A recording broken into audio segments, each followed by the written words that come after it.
கர்த்தருடைய பரிசு நாமத்திற்கு ஸ்தோத்திரம் உண்டாவதாக. இன்றைய ஜீவவார்த்தை நிகழ்ச்சியை கேட்டுக்கொண்டிருக்கும் அனைவரையும் கர்த்தருடைய பரிசு நாமத்தினால் வாழ்த்துகிறேன், ஆசீர்வதிக்கிறேன். இன்றைய சின்ன தியானத்திற்கு தேவன் கொடுத்த வேத பகுதி அது 2 நாளாகமம் 14ஆம் அதிகாரம் 7ஆம் வசனம். 2 நாளாகமம் 14:7 அதன் பின்பகுதி. நம்முடைய தேவனாகிய கர்த்தரை தேடின போது சுற்றிலும் நமக்கு இளைப்பாறுதலை கட்டளையிட்டார். இதில் பாருங்க, இந்த தினம் கேட்டுக்கொண்டிருக்கும் உங்கள் அனைவருக்கும் தேவன் இளைப்பாறுதலை கட்டளையிட்டு விட்டார்.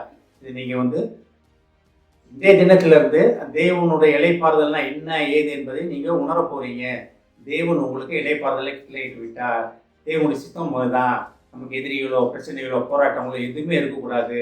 நம்மளுக்கு நன்மையான காரியங்கள் மட்டும்தான் நம்ம வாழ்க்கையில் இருக்கணுமே தவிர போராட்டமான காரியங்கள், தோல்விகள், பொறாமை, எரிச்சல் எந்த ஒரு காரியமும் உங்களை அணுகாது. ஏன்னா தேவ இளைப்பாறுதல் அவர் உங்களுக்கு கட்டளையிட்டு விட்டார். கட்டளையிட போகிறார் கிடையாது. இதை நல்லா பாருங்க, கட்டளையிட போகிறார் கிடையாது. நம்முடைய தேவனாகிய கர்த்தரை தேடினோம்.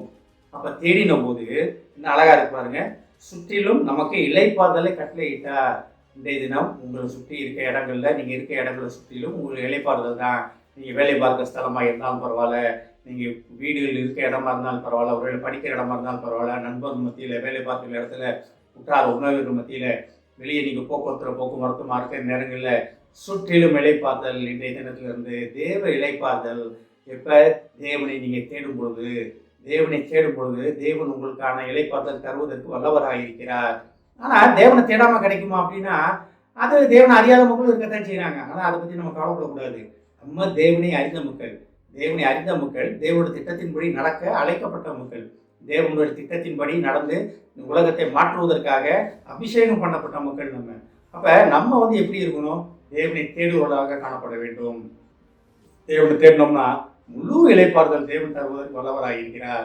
இதே அதிகாரம் 14ஆம் அதிகாரம் 2ஆம் வசனம் சொல்லுன்னா, ஆசா தன் தேவனாகிய கர்த்தரின் பார்வைக்கு நன்மையும் செம்மையான வேலை செய்தான்.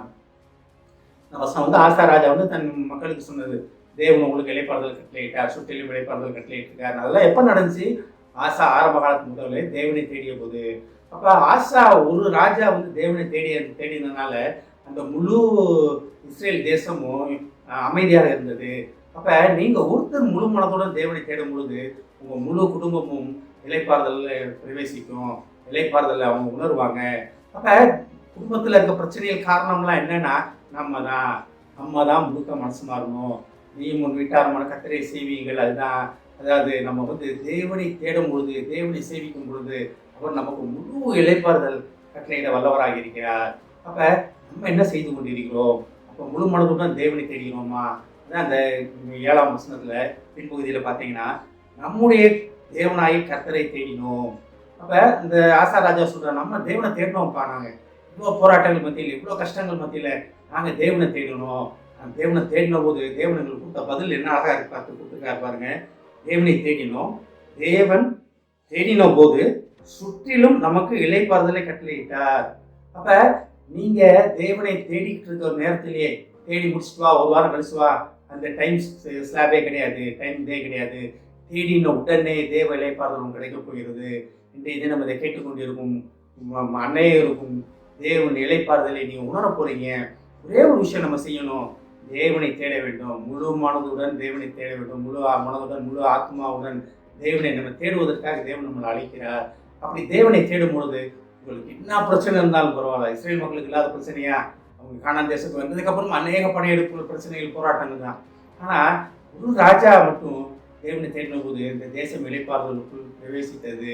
அப்ப நம்ம தேசம் நல்லா இருக்கணுமா? நம்ம இருக்க நாடு, நம்ம இருக்க ஏரியா, நம்ம இருக்க ஊர், நம்ம வேலை பார்க்குற இடம், நம்ம பிள்ளை குட்டிகள் எல்லாம் சந்தோஷமா இருக்கணுமா?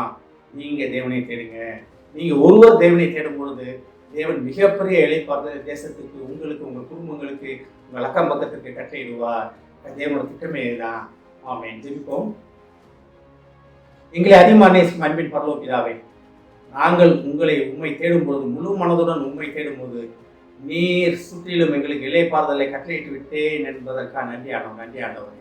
பேசுதாவே தேடிய உடனே இளைப்பாறுதல் கிடைக்கும் என்ற மகா கிருபையான வாக்குக்காக நன்றி ஆண்டவரே.